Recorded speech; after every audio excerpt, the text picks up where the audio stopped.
Buenas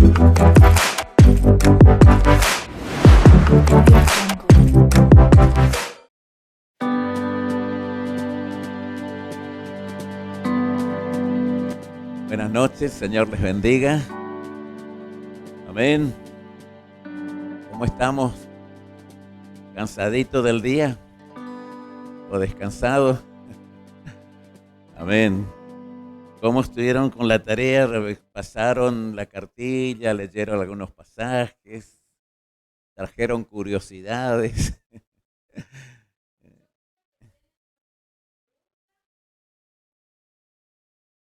Sí, el que pregunta aprende. Y el que responde si no sabe, investiga y después contesta. Muy bien. Vamos a mirar un poco la historia, especialmente de Israel, para entender la vida o lo que es la iglesia. Yo le voy a pedir que estemos leyendo usted tiene la cartilla donde dice Imperios Mundiales, esa página vamos a mirar, Imperios Mundiales. Seguramente aquí van a pasar también. Imperios Mundiales. Y eso lo encontramos en Daniel capítulo 7, verso 11 al 28 y capítulo 8, 1 al 28. Pero vamos a leer el capítulo 2, que es el sueño de Nabucodonosor. Capítulo 2 de Daniel, versículo 31 al 45. Y ahí vamos a encontrar nosotros el significado de lo que también en el capítulo 9, que posiblemente leamos más adelante, se encuentra la 70 semana revelada a Dios por Israel. Es decir, hay dos profecías que para Daniel era futuro, pero que para nosotros ya es pasado. No en todos los casos. Cuando él interpreta la estatua que Nabucodonosor sueña, el primer imperio que él le revela es Babilonia, es el mismo Nabucodonosor quien tiene el sueño, y que Daniel le dice que ese es el imperio de él, el de Babilonia. Babilonia ha sido un imperio poderoso, un imperio donde, fíjese, cabeza de oro, el material más precioso. Es decir, era un imperio rico y fundamentalmente la moneda de circulación y todos los impuestos que Nabucodonosor cobraba a las naciones que tenía subyugada era oro. Es decir, las naciones tenían que traer con sus impuestos, traer oro, no otro material. Y por eso, simbólicamente, está representada el primer imperio por el material de oro. Por eso cuando nosotros leemos más adelante que Nabucodonosor hace hacer una estatua que después exige al pueblo que le adora, dice que lo hizo todo de oro, era una estatua de oro, porque era el material principal. Pero por otra parte, Nabucodonosor estaba queriendo como mostrar que Dios no podría con él.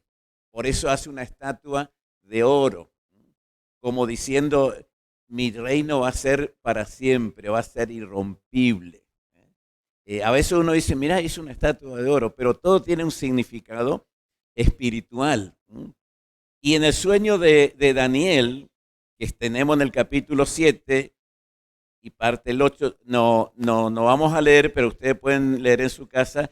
Daniel sueña, el primer sueño o el primer elemento es león. Cuando Nabucodonosor sueña cabeza de oro y en el simbolismo de Daniel es el león.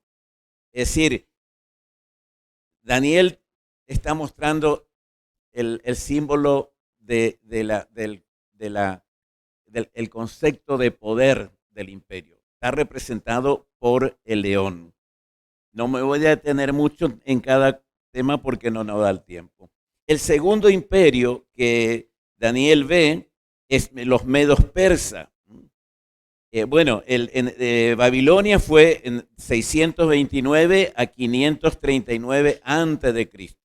Existió el imperio babilónico. Estos datos de fecha tienen mucha importancia porque tienen que ver con las 70 semanas que después vamos a ver.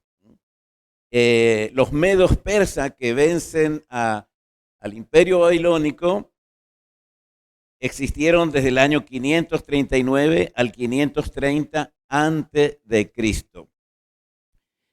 Está simbolizado por el pecho y brazo de plata. En el sueño de Daniel está el oso y el carnero. Fíjese que en Babilonia solamente un animal está representado, el león. En el segundo imperio medo-persa está representado por el oso y el carnero, porque eran dos reyes que estaban reinando y gobernando en ese tiempo.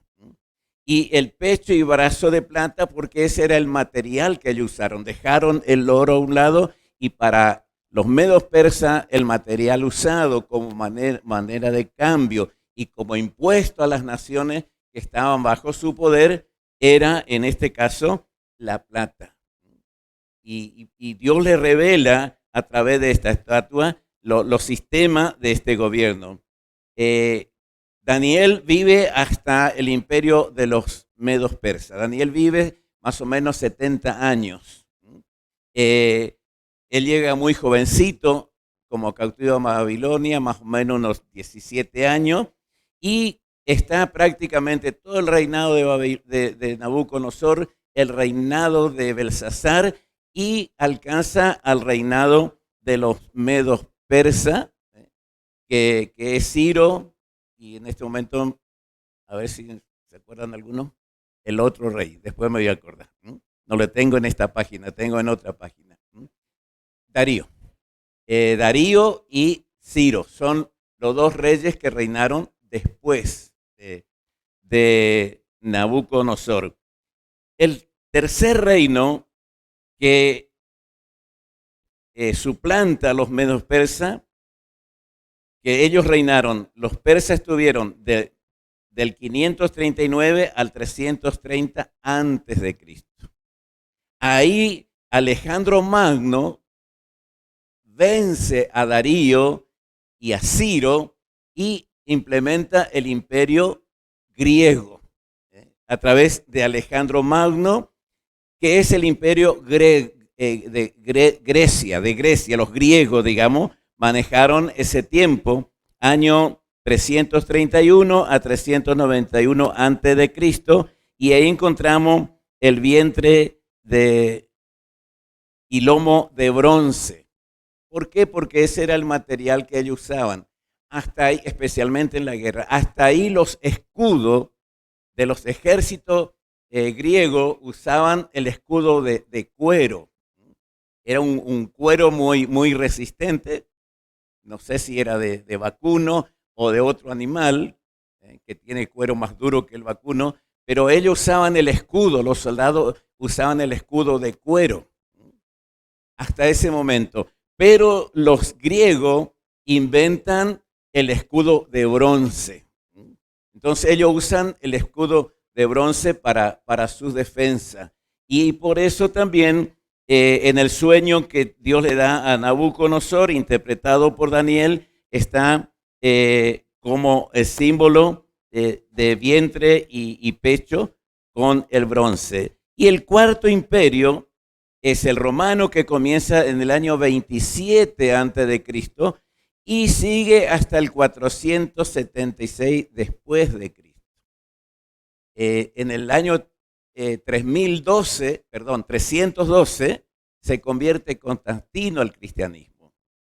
Y un poquitos años después cae el Imperio Romano. El Imperio Romano fue el imperio más prolongado en el tiempo. Casi 500 años reinó el Imperio Romano, que estaba gobernado por los distintos césares.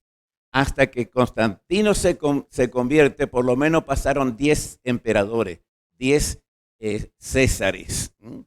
que gobernaron todo ese tiempo. Cristo nace en este último imperio. Importante esto porque después cuando leemos Daniel 9 acerca de las 70 semanas, esto es muy importante. Muy bien. En el caso de Grecia está representado por el leopardo y el macho cabrío.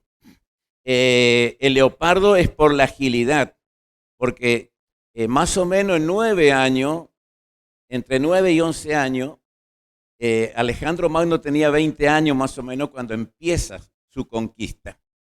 Y a los 30 años muere. Entonces él en poquito tiempo, él conquistó todo el imperio romano. Por eso está la agilidad y la ligereza del leopardo. Y Alejandro Magno, cuando se siente que ya conquistó todo, que no le quedaba más que conquistar, dice la historia que él se puso a llorar amargamente un día. Y les preguntaron, ¿y por qué estás llorando? Le dijo, porque no hay más reino que conquistar. Había en tan poco tiempo y tan joven, conquistó todo el mundo prácticamente conocido de ese tiempo. Y Alejandro Magno le vence el imperio romano. El imperio romano es el imperio principal en la historia. ¿Por qué? Porque después de eso nosotros encontramos los pies de arcilla y de hierro, ¿no? Y que no se mezclan. ¿Se acuerda que leímos hace poquito? Entonces tenemos los 4 imperios. El imperio babilónico representado por el oro, el imperio medo-persa representado por el bronce, la plata, Grecia por el bronce y Roma por el hierro, porque el hierro es lo más pesado y lo más fuerte, porque el imperio romano ha sido el imperio más brutal que existió. Y en ese momento que nace Cristo, el imperio romano comienza a decaer hasta que finalmente es conquistado y el imperio romano desaparece.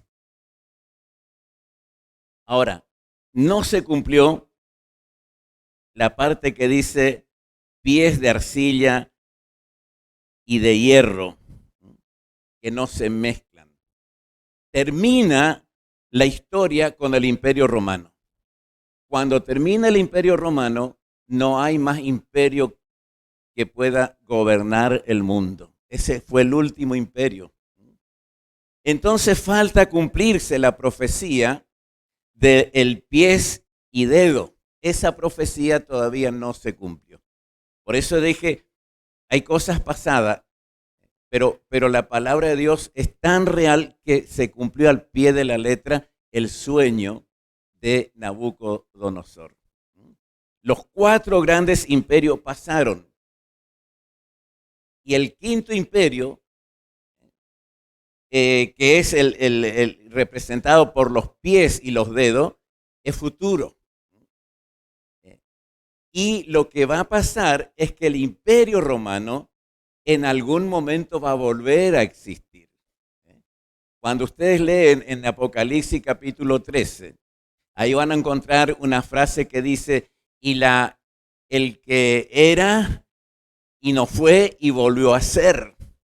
Y después dice, la bestia fue herida de muerte, pero volvió a vivir, resucitó, imitando a Cristo, que murió y resucitó. Capítulo 13 de Apocalipsis. Eso tiene que ver con el imperio romano, como que murió, desapareció, no existe, pero va a vivir de nuevo. Este es el tiempo que nosotros estamos viviendo. El imperio romano está resucitando. Se está preparando para que vuelva el imperio romano a existir.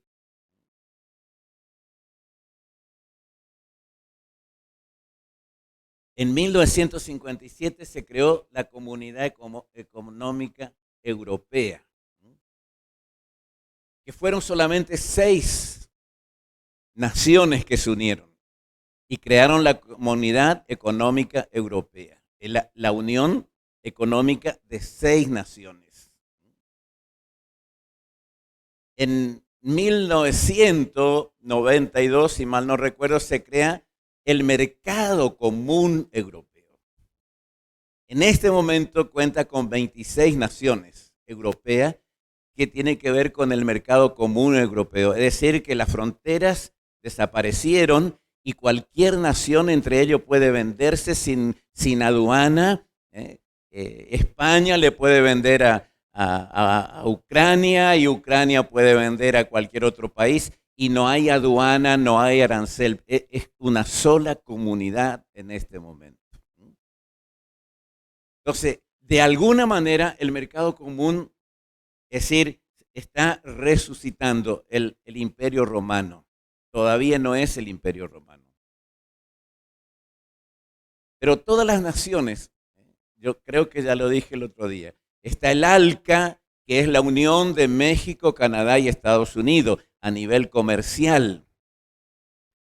Está nuestro el Mercosur, que incluye Brasil, Uruguay, Argentina, Paraguay, con posible incorporación de Perú y de Bolivia, todavía no están. Pero así en sectores del mundo están las naciones uniéndose, especialmente en lo económico. Y nos dice, ustedes van a leer en el capítulo 12 de Apocalipsis, van a leer que se levantan 10 reyes y dice que todavía no les fue entregado los reinos. Pero en el futuro va a haber 10 reyes que se van a unir y dice para entregar el poder a la bestia. Y acá nosotros contamos los pies. ¿Cuántos dedos tienen los pies? 10. Entonces se le van a levantar, que eso está ya en preparación. Se van a levantar 10 gobiernos que se van a unir y van a de alguna manera manejar el mundo y finalmente le van a entregar todo el poder a la bestia que conocemos como el anticristo. ¿Qué queremos decir con esto? Que nosotros estamos viviendo en el preludio de estos grandes cumplimientos de la profecía que Dios nos ha dado. Eso significa que la venida de Cristo, o el arrebatamiento, mejor dicho, está cerca. Porque mundialmente se está preparando, porque cuando aparezca este nuevo imperio romano, la iglesia ya no estará en la tierra. Por eso es importante cuando nosotros estudiamos todo eso, ¿por qué estudiamos y cuál es la lección que sacamos de esto? Es que nosotros no estaremos aquí cuando comience. Por eso estos días son días del preludio de la venida de Cristo. El Señor está muy cerca y el mundo se está preparando. Ustedes habrán escuchado el nuevo orden mundial. El nuevo orden mundial está por las Naciones Unidas. Las Naciones Unidas fue creada en 1946, después de la Primera Guerra Mundial, para declarar y sostener la paz y la prosperidad en el mundo. Y quitar ya las guerras y quitar la pobreza. No ha logrado ninguno de las dos metas principales. Nunca pudieron evitar que haya guerra y nunca pudieron evitar el hambre. Es decir, que las Naciones Unidas es casi una pantalla en este momento, no tiene ni una influencia en el mundo, no tiene poder en el mundo. Al contrario, a través de eso viene lo que hoy conocemos como la ideología de género, porque las Naciones Unidas en este momento está siendo manejada por personas satanistas, no ateas, satanistas. Entonces, las Naciones Unidas, que fue creado para evitar la guerra y el hambre, hoy están fomentando lo que conocemos nosotros como el nuevo orden mundial. ¿Qué es el nuevo orden mundial? Crear una sola religión mundial crear un solo gobierno mundial y crear una sola economía mundial. Ellos tienen tres ejes principales. Uno de los ejes es quitar el patriotismo, número uno. Número dos, la familia, destruir la familia. Y número tres, el cristianismo. Hace pocos años se reunieron, no menos de 3 años, se reunieron en Colombia todos los poderes del mundo y declararon, tenemos que destruir el sentido de patria, tenemos que destruir el sentido de familia y el sentido de religión, porque son los tres poderes que se le oponen para que ellos logren su meta de crear un solo gobierno mundial. Lo van a lograr, pero cuando lo logren, usted y yo ya estaremos con Cristo en gloria. Amén. ¿Cuál entonces el objetivo? Que nosotros que no nos sintamos argentinos, que nos dé lo mismo ser paraguayo, uruguayo, brasilero, europeo, lo que sea, porque nos quieren quitar la identidad nacional. Ustedes vieron que por ahí ya levantan, por varios lugares que levantan la bandera del LGTB. Está la bandera argentina y está también la bandera del LGTB. Y está la bandera de los originarios. Y poco a poquito quieren hacernos sentir que no importa de qué país somos ciudadanos del mundo. Entonces no vamos a pelear más por nuestro país. No vamos a cantar más nuestro himno nacional. ¿Ustedes vieron cómo que ya no se canta el himno nacional? En las escuelas ya lo que está ahí grabado cantan, pero la mayoría. Y eso es la idea de que perdamos nuestra identidad nacional. Entonces ellos pueden tener un solo mundo, una sola bandera, un solo gobierno. Eso es la idea de Apocalipsis capítulo 13. ¿Por qué la familia? Porque la familia es la que contiene y es donde la persona se forma. En la familia, los valores se forman en la familia. Todos los valores que nosotros podemos tener, recibimos de la familia, del hogar. Entonces ellos quieren destruir el sentido de familia. Por eso ahora hay 7, 8, 9, 13 maneras de ser familia. Y a nuestros chicos le enseñan en la escuela. Que un varón y otro varón puede ser papá y mamá, que una mujer y otra mujer puede ser. Pero no solo eso. Hay otros grandes modelos de familia que ellos están creando. Y la fuerza principal es el cristianismo. Es el cristianismo el que se le opone. Nos oponemos a toda esa. Y entonces ellos quieren destruir el cristianismo. El objetivo principal, ¿por qué cuando salen los movimientos feministas extremistas? Porque originalmente el movimiento feminista nació con un buen propósito, con buenas metas, poder sacar un poco de la esclavitud a las mujeres. Pero ahora se fueron al otro extremo y una de las cosas es que odian a los cristianos. Por eso, donde hace poco, el año pasado, antepasado, o antes de la pandemia, o después de la pandemia, no recuerdo que venía una resistencia, antes de la pandemia, y lo primero que fue una la catedral, y le hicieron de todo a la catedral. No pudieron incendiarla, pero las iglesias evangélicas tuvimos que tener, por ejemplo, la Brigado que está en el centro, tuvimos que tener guardia. Tuvo que mandar al gobierno guardia porque podían ir a destruirnos nuestros templos, porque ese era el objetivo. Porque el cristianismo se opone a todas sus ideas. Y una de las cosas que va a hacer el anticristo es justamente perseguir a los creyentes, a los que quedan, porque los verdaderos ya vamos a estar con el Señor. Amén. Así que estos grandes imperios entonces son todos imperios que están preparados o se está preparando el mundo para recibir al anticristo. y en la plataforma mundial ya está prácticamente dada todo. ¿Se entendió, hermano? Vamos entendiendo. 4 imperios pasaron y uno quedó en suspenso, que es los pies y los dedos. Que eso va a ser el gobierno final, gentil, humano. Porque ahí vimos también, al final, que se corta una piedra como no de mano y que viene y destruye toda la estatua, la plata, el oro, o sea, todos los gobiernos destruye. ¿Quién es esa piedrita que cayó de... Esa piedrita es nada más ni nada menos que Cristo Jesús.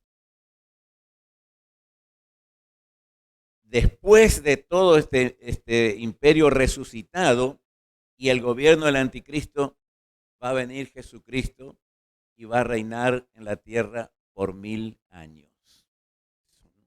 Entonces, nosotros estamos hoy en el preparativo del nuevo imperio romano que están haciendo.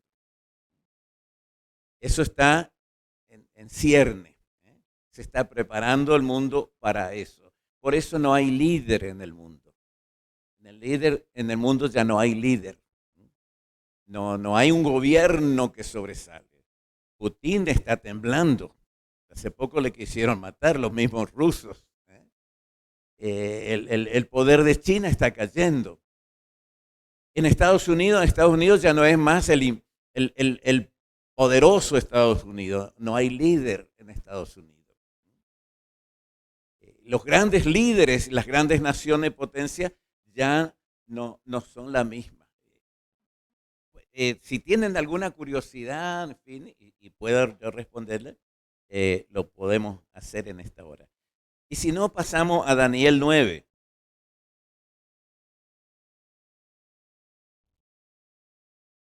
Capítulo 9, verso 24 en adelante. Las 70 semanas de Daniel. A ver, 70 semanas están determinadas sobre tu pueblo y sobre tu santa ciudad, para terminar la prevaricación y poner fin al pecado, y expiar la iniquidad, para traer la justicia perdurable y sellar la visión y la profecía, y ungir al santo de los santos. Sabe pues y entiende que desde la salida de la orden para restaurar y edificar a Jerusalén hasta el Mesías príncipe, habrá 7 semanas y 72 semanas. Se volverá a edificar la plaza y el muro en tiempos angustiosos. Y después de las 72 semanas se quitará la vida al Mesías, mas no por sí, y el pueblo de un príncipe que ha de venir destruirá la ciudad y el santuario, y su fin será con inundación, y hasta el fin de la guerra durarán las devastaciones. Y por otra semana confirmará el pacto con muchos. A la mitad de la semana hará cesar el sacrificio y la ofrenda. Después, con la muchedumbre de las abominaciones, vendrá el desolador, hasta que venga la consumación, y lo que está determinado se derrame sobre el desolador. Muy bien. De todas maneras, 70 semanas están determinadas, fíjese este detalle, sobre tu pueblo y sobre tu santa ciudad. Específicamente, Dios le dice a Daniel, 70 semanas están destinadas sobre tu pueblo, Israel, y sobre tu ciudad, Jerusalén. Entonces, la iglesia no existía en ese tiempo. La iglesia en ese momento no existía en la mente de la gente, en el pueblo judío. Era un misterio que lo vamos a ver después. Y a Daniel le dice que este periodo de tiempo de 70 semanas, que son 490 años, era una profecía exclusiva para Israel y para Jerusalén. Y luego dice, 70 semanas están determinadas sobre tu pueblo y sobre tu santa ciudad para terminar la prevaricación y poner fin al pecado y expiar la iniquidad, para traer la justicia perdurable y sellar la visión y la profecía y ungir al santo de los santos. La segunda parte de este versículo está hablando de la segunda venida de Cristo, no del arrebatamiento.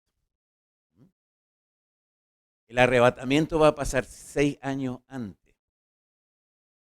O sea, una cosa es el arrebatamiento de la iglesia y otra cosa es la segunda venida de Cristo. Nosotros no estamos esperando la segunda venida de Cristo. Nosotros estamos esperando el arrebatamiento de la iglesia. Que eso puede suceder en cualquier momento. Por eso tenemos la doctrina de la eminencia del arrebatamiento de la iglesia. Lo vamos a ver un poco más a detalle ahora. Jesús dijo, el día y la hora nadie sabe. Solamente mi Padre que está en los cielos. Por eso también dijo que eso tiene otra enseñanza. Estarán dos durmiendo en una cama, el uno será tomado y el otro será llevado. Dejado y uno será llevado. Estarán dos trabajando en el campo, el uno será llevado y el otro será dejado. Está hablando de un momento donde Cristo viene a llevar a la iglesia y el matrimonio, el que es creyente se va y el que no es creyente se queda. Por eso le va a si ella es creyente y se va, el esposo le va a buscar y ¿dónde te fuiste? ¿Y dónde te fuiste? Y no está. O si ella es fiel y él es más o menos, o si él es fiel y ella más o menos, uno de los dos puede quedar. Si los dos son fieles, los dos se van.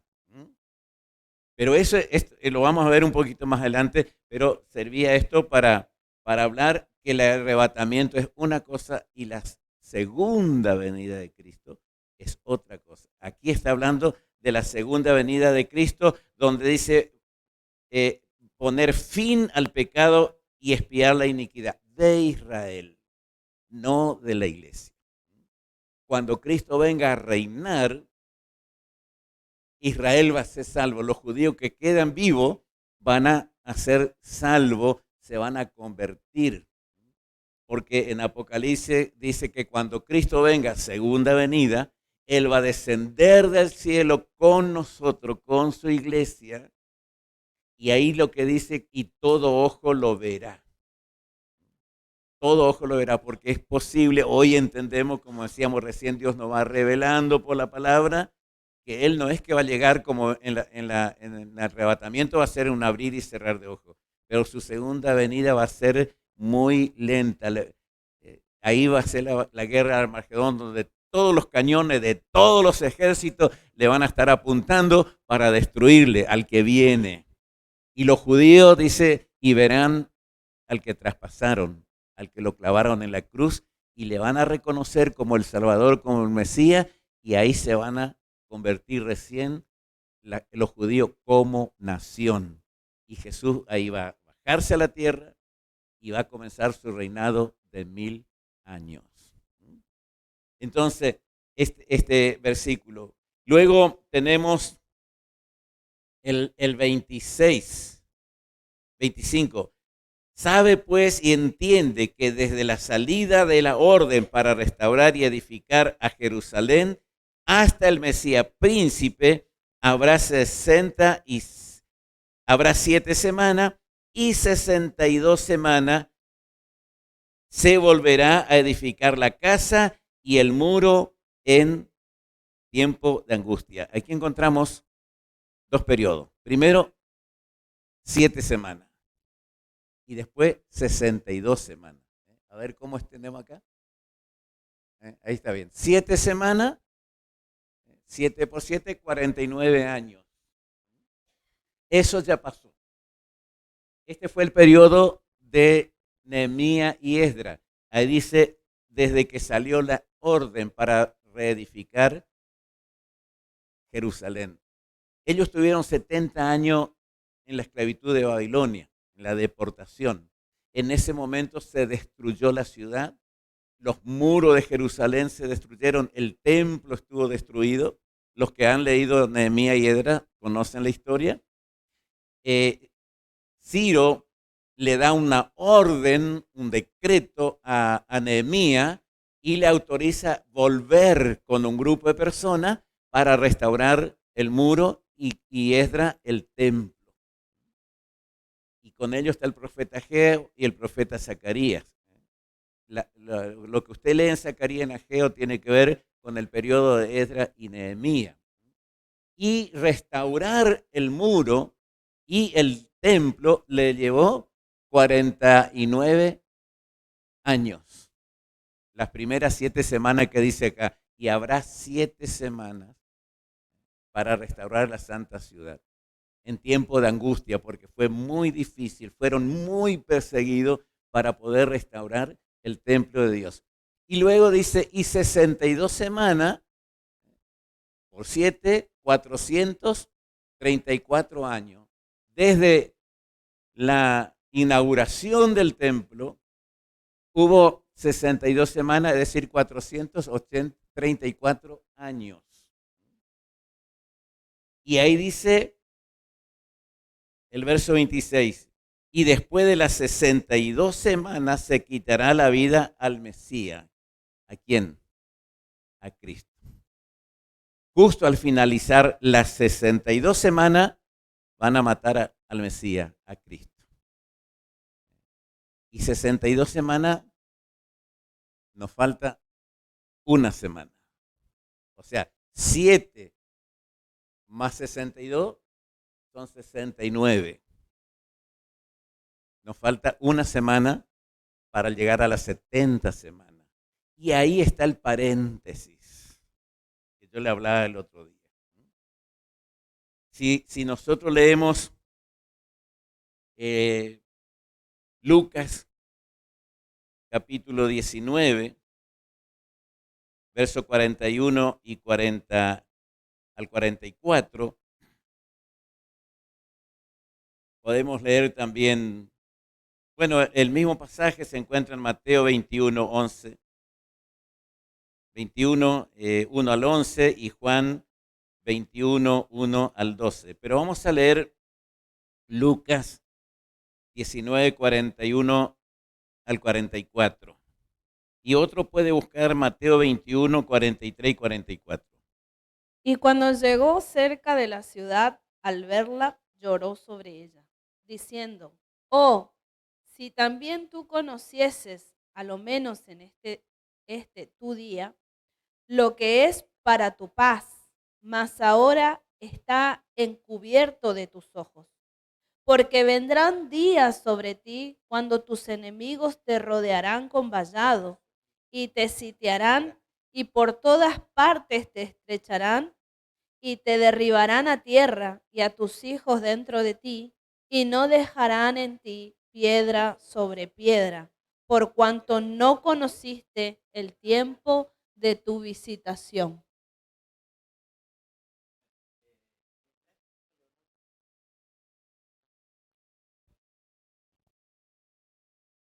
Sí, hermana.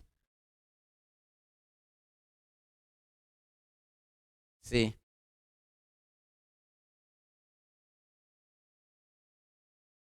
sí, porque 7 por 7, porque cada semana es 7 años. Son semanas de 7 años. Gracias, gracias por aclararlo, sí. Cada semana en esta profecía son 7 años. Ustedes vieron la creación en 6 días y el séptimo es una semana del descanso. En el mandato del jubileo era cada 7 años. Dios mandó el 7 importante en la Biblia. Dios mandó que se trabaje 6 años la tierra y que el séptimo la tierra descanse. Se repite mucho el 7 por 7 en la Biblia. Y en este caso en la historia también. Entonces, 7 por 7 semanas, por 7 años, son 49 años. Semana de 7. Y 62 semanas por 7 son 449 años. Entonces tenemos, ¿cómo? 34, perdón. Ese es el periodo que se cumplió hasta lo que vamos a leer. el que leyó la hermana. La entrada triunfal en Jerusalén se cumple la semana 69. Ese día se cumplió. Por eso Jesús le dice ahí en el pasaje que leyó la hermana, llora sobre Jerusalén. Y dice, oh, si en este tu día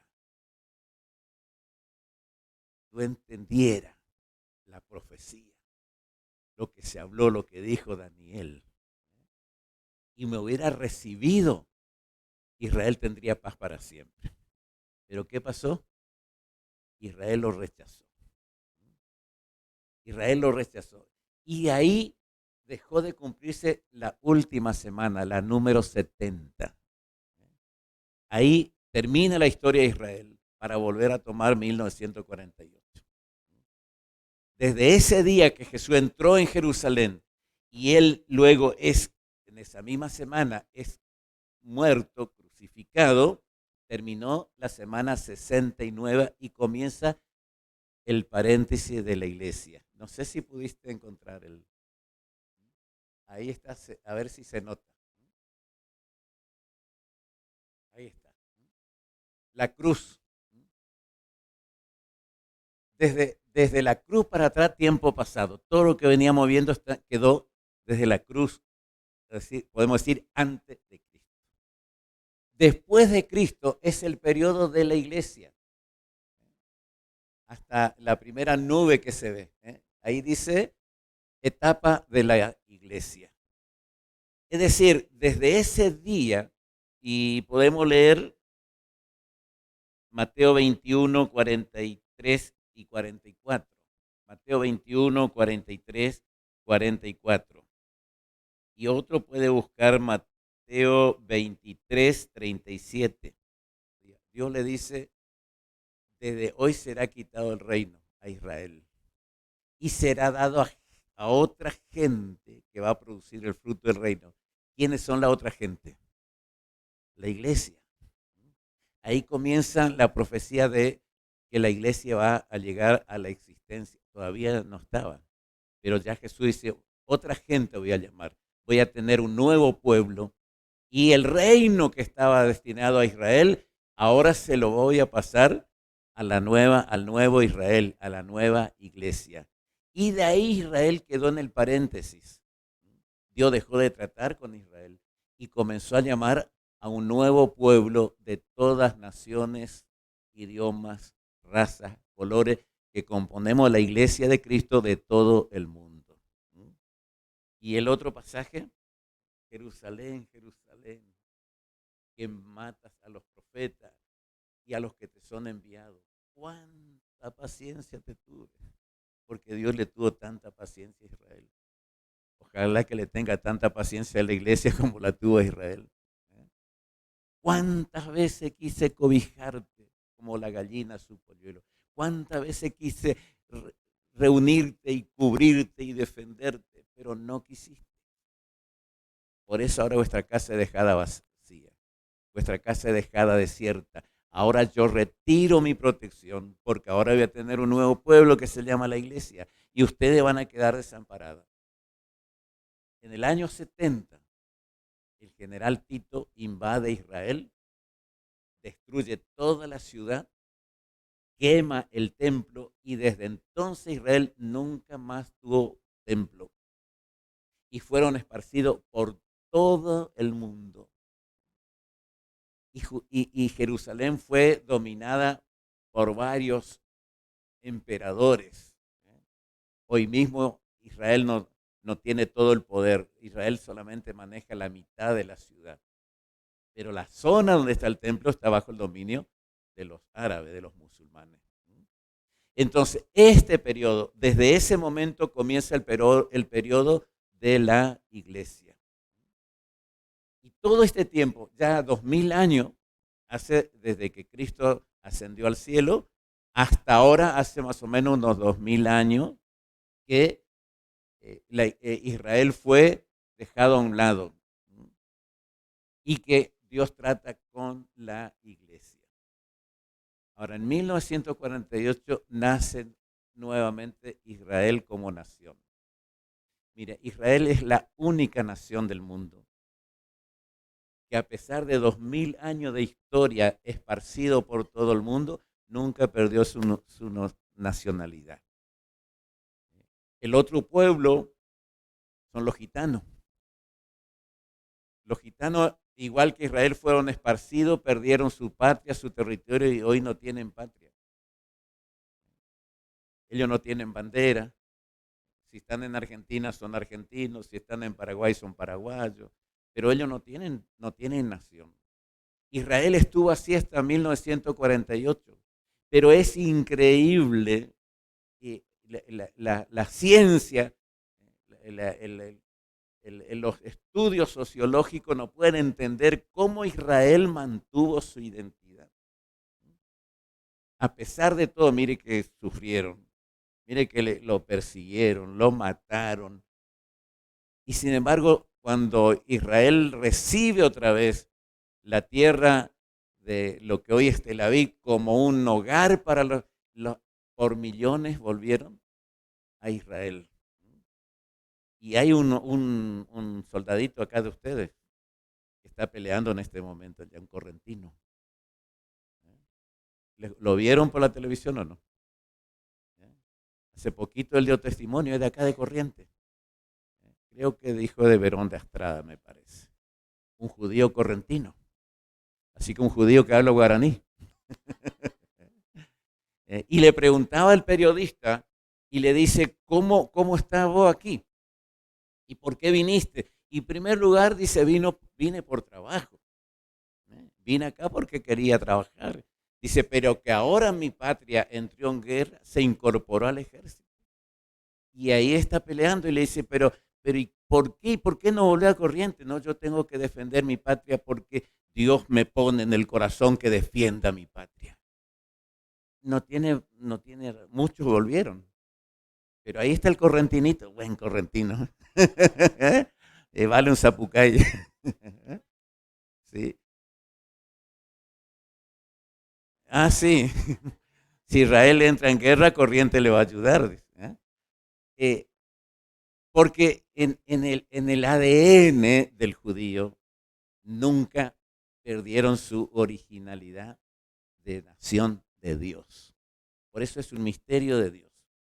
Entonces Israel está volviendo a ser la nación con quien Dios está tratando. Eso también nos dice que el tiempo de la iglesia se está cerrando y que pronto Cristo puede venir a llevarnos para que vuelva a ser el trato de Dios con Israel. ¿Alguna pregunta? Nos damos cuenta, hermano, ustedes se dieron cuenta que cómo tan literalmente se cumple la palabra y la profecía de Dios. Sí, hermano. Sí. Y la iglesia está en su punto final. No sabemos cuánto tiempo nos queda. Porque Jesús dijo, de la higuera aprended la parábola. Cuando sus hojas comienzan a reverdecer, saben que el verano está cerca. Y proféticamente Israel es la higuera en el Antiguo Testamento. La iglesia es la viña o la vid. Israel es la higuera. Así como Israel en el Antiguo Testamento es la novia, la esposa. En el Nuevo Testamento la iglesia es la novia. Así Israel es la higuera y Jesús dijo, cuando ven que está brotando Israel, sepan que el verano está cerca, sepan que mi venida está cerca.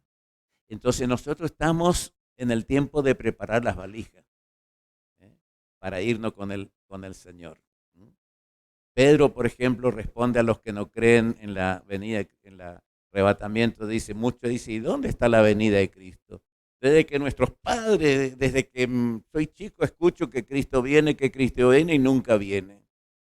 Y Pedro le contesta y le dice, es que Dios es paciente, no queriendo que ninguno se pierda, sino que todos procedan al arrepentimiento y vengan al conocimiento de la verdad. Es decir, que Dios como que está estirando para que más almas se salven. ¿Eh? Por eso la iglesia tiene que evangelizar, porque Dios está esperando que más almas se salven. Entonces, este es el periodo de la iglesia, y cuando la iglesia sea arrebatada, ahí empieza la última semana, la semana 70, y aquí va a ser el periodo de la gran tribulación. Nosotros en gloria, tribunal de Cristo, boda del Cordero, y aquí comienza el gobierno mundial, el emperador mundial, que no, tal vez no nos va a dar tiempo ahora, por ahí hablamos el próximo miércoles, y aquí comienza entonces lo que hoy se está preparando va a ser una realidad. Y todo esto a nosotros nos tiene que mostrar y saber que estamos y que tenemos que estar preparados para la venida del Señor. Entonces, este es el tiempo donde el gobierno humano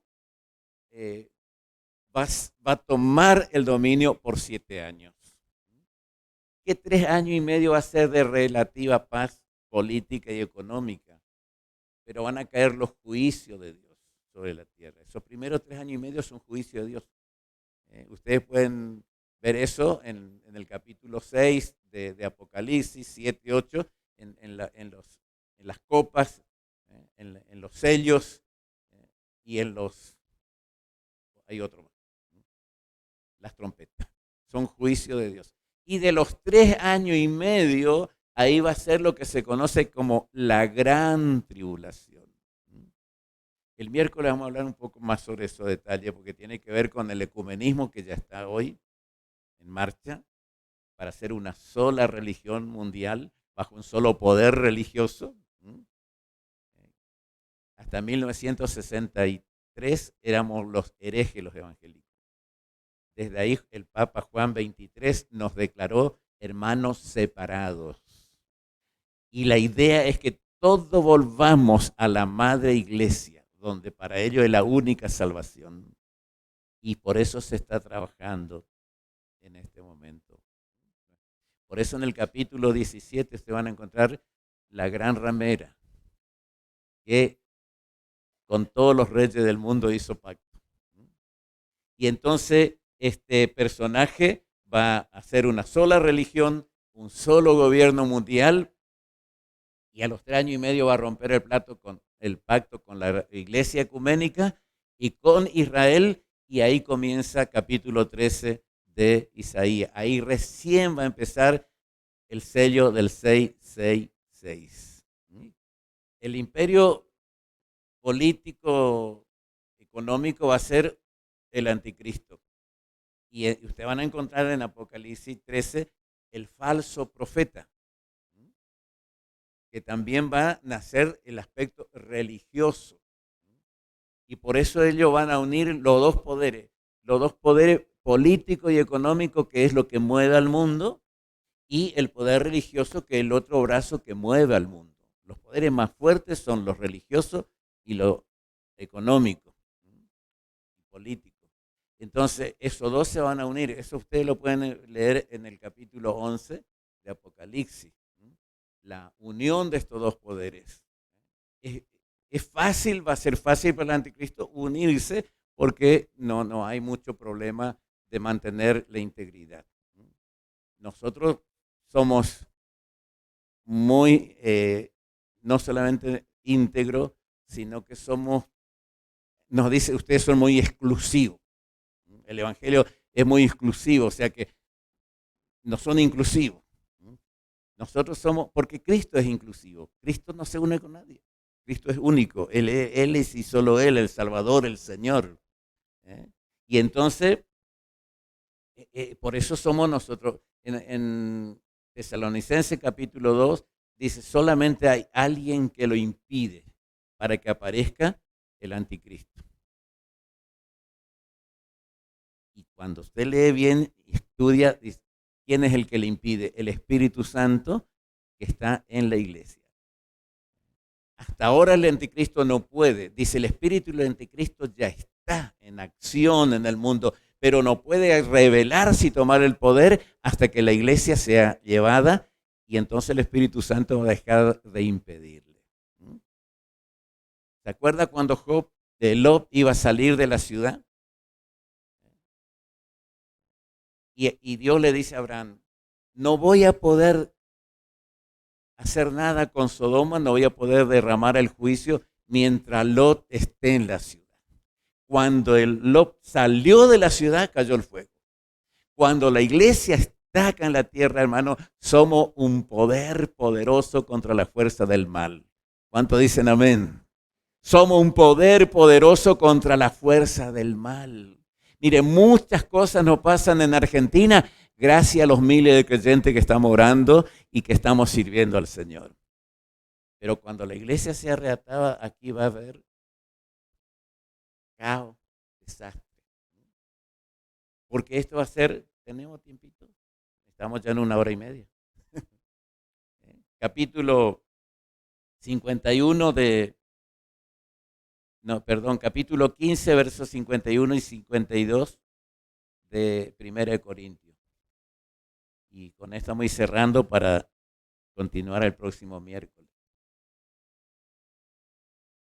Aquí entramos al arrebatamiento de la iglesia, creo que también está en algunos de los cuadros y en sus cartillas están. A ver, capítulo 15 de 1 Corintios, versículo 51 y 52.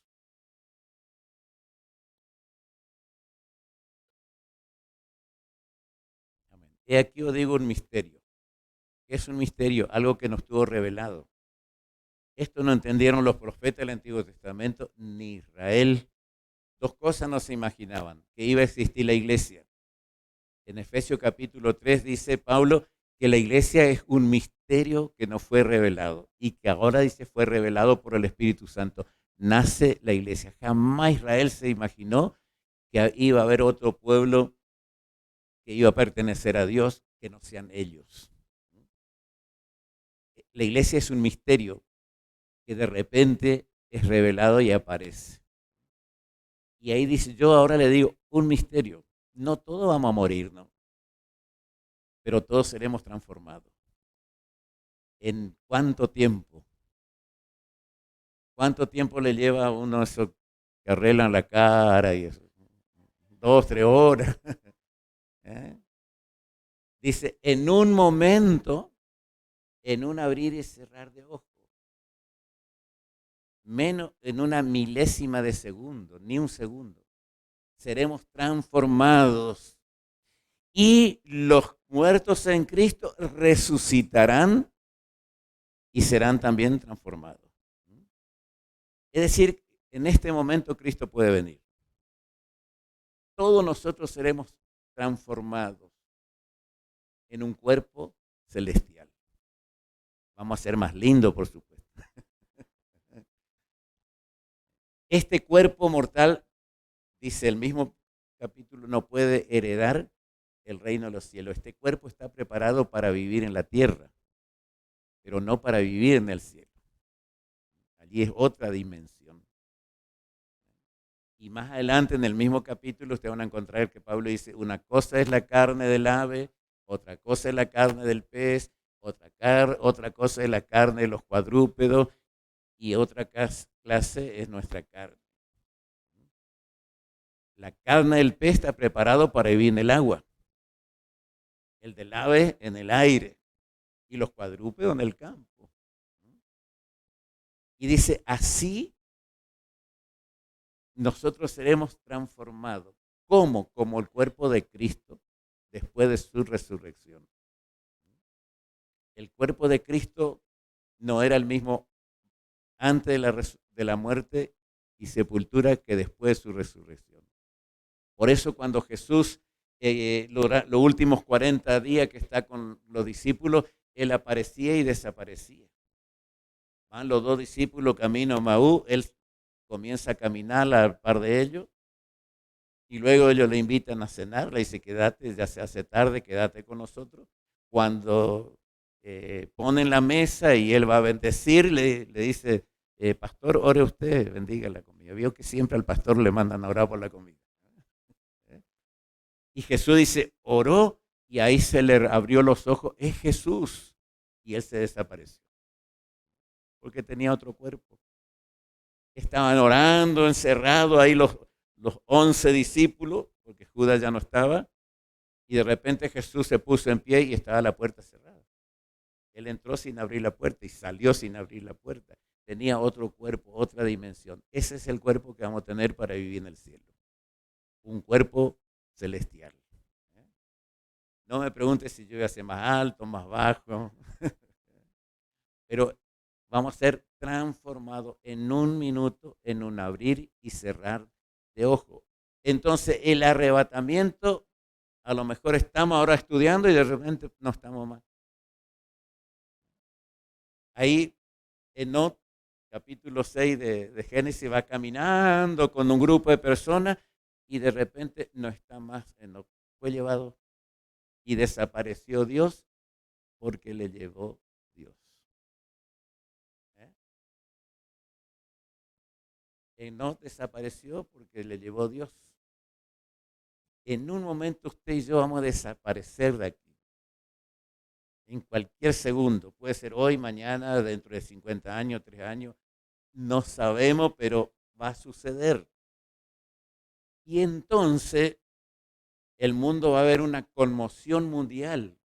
Mire, la iglesia de Dios solamente somos 7 millones de miembros en todo el mundo. Solo la iglesia de Dios. Agréguele los bautistas, la unión de las asambleas, la asamblea. Somos millones. Creo que los pentecostales somos 250 millones en el mundo, solo los pentecostales. Y esos 250 millones más el resto de repente vamos a desaparecer. Y ahí se va a despoblar el mundo.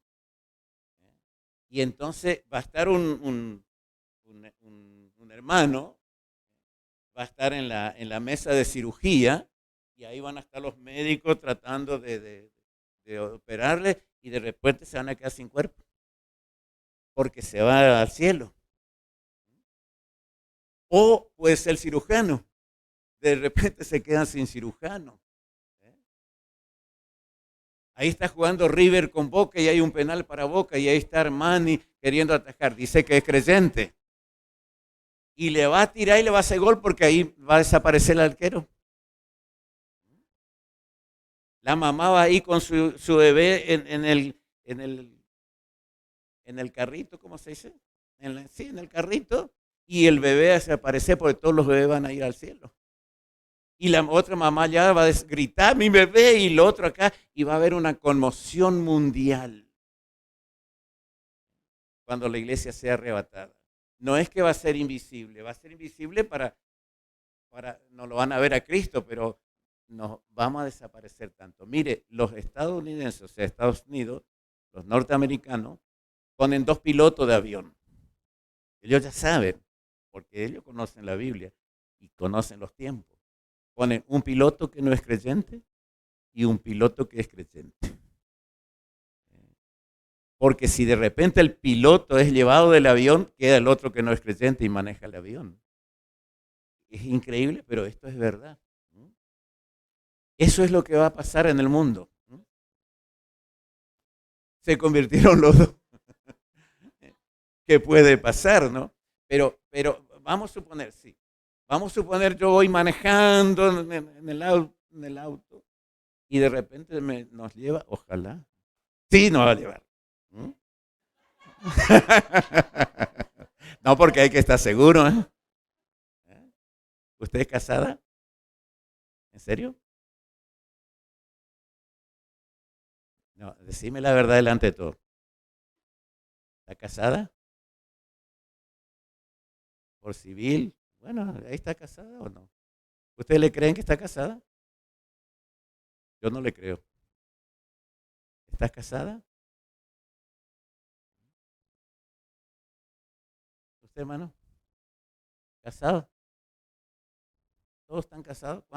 ¿Alguien no está casado? ¿Ustedes son solteras?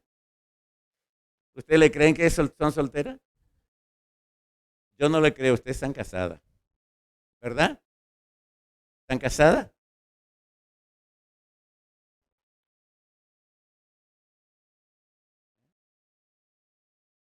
No le puedo convencer a la hermana que no está casada porque ella sabe que está casada. Amén.